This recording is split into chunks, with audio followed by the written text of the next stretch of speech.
Hi everyone, thank you for joining me today. In this video we have my friend's fully upkitted Bora VR5 that I have done a lot of work to and fitted air ride to, so I hope you enjoy this video. We're gonna go through all of the details that has gone into this car.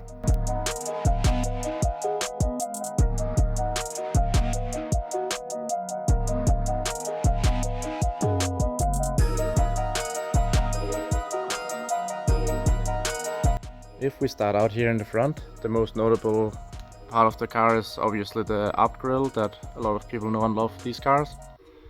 This has been fitted as well with the ABT front lip for the Bora, which is near impossible to find anymore.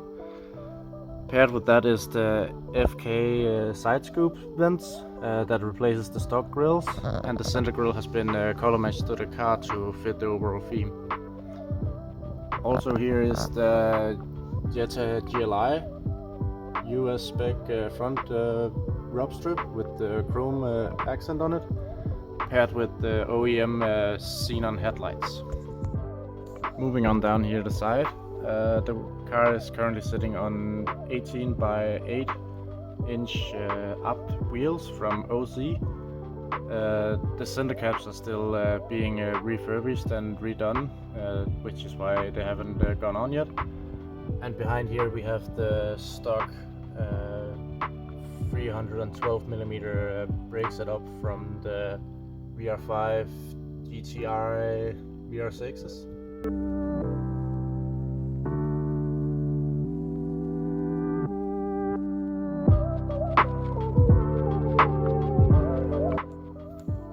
Here you see the freestyle indicator blank that has been put in instead of the side indicators. And further down is the ABT side skirts, which has been repaired since they were in a terrible condition when they arrived. And the car has also been upgraded with chrome side moldings. The rear of the car has also gotten a little bit of treatment. ABT never made a lower valance for the Bora, so this car has been fitted with the Oettinger one. And again with the chrome moldings, rub strips, paired with the original white Hella Bora taillights, which are also getting kind of hard to find now. Along with that we have US spec bootlet and ABT spoiler as well.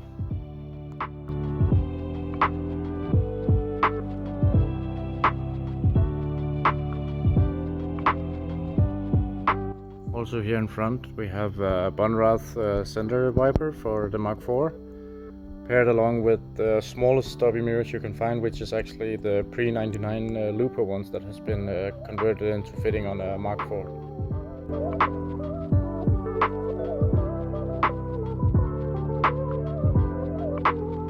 Moving on to the interior, the first obvious thing is that this car is fitted with grey leather inserts on black door cards, which is not a factory option.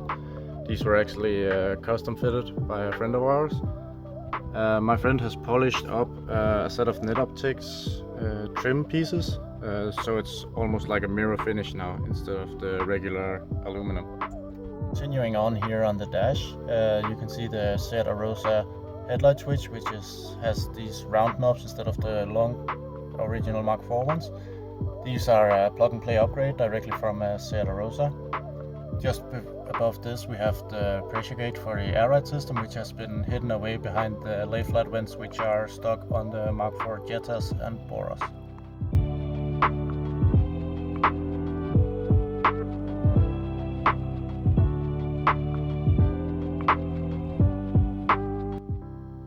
Big centerpiece in the interior is this Mark 7.5 no multifunction steering wheel from a GTI. These are getting ridiculous hard to find because most cars came with multifunction, but it gives a completely unique look to this car. Just behind here is the cluster, which looks very original, but this is actually from a Passat 3BG.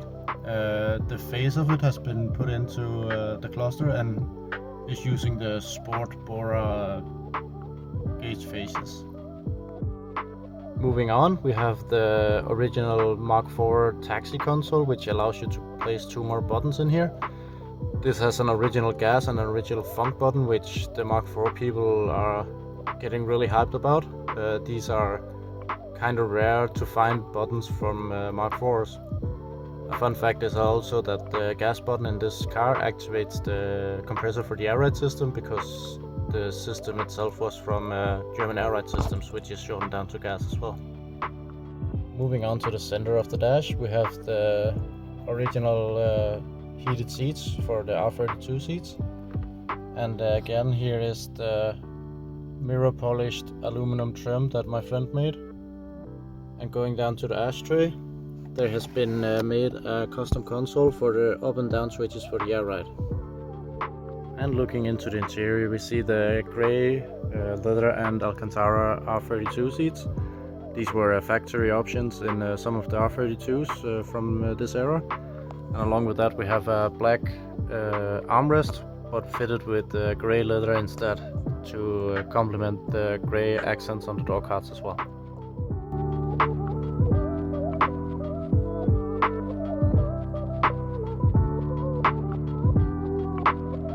And a quick glimpse here on the rear seats. We have again the R32 floor mats, along with the R32 rear seat, and the headliner has been recovered in black fabric.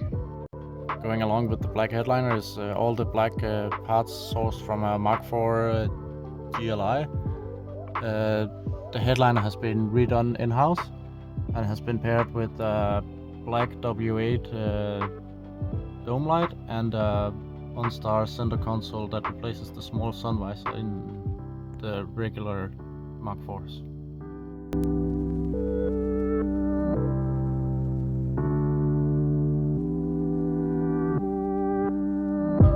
Moving on to the trunk, when you first open it there isn't much to see other than the visible air tank that has been painted pink and has an airbrushed slowpoke face on it.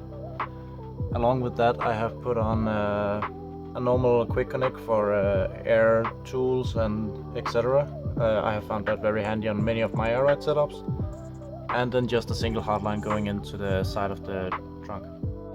A small fun detail of this setup is that all of the electronics for the air ride and all the controllers are put into the first aid kit that fits nicely into this small pocket at the side of the trunk. One of the requests from my friend when I was building this air ride setup was that he could still have his spare tire in case he needed to use this car as a daily driver again. So the spare tire and all of the tools are still in the trunk of this car, and just below that we have the valves for the air ride and the compressor put in here.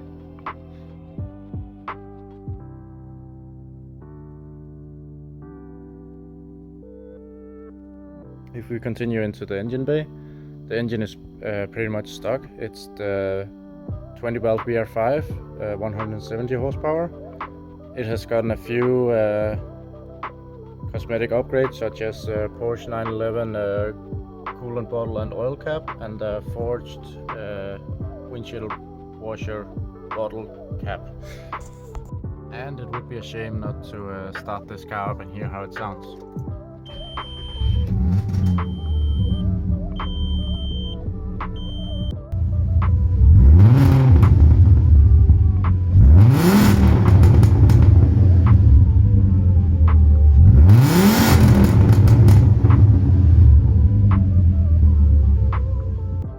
Continuing this fully apt themed car, in the glove box we find an apt wallet and actually an apt rain poncho as well, for in case you're getting caught in the rain. And last but not least, in here is original apt service book for any cars from there. And this one is particularly cool because it has never been this particular service has never been written in yet, so this is brand new for this car.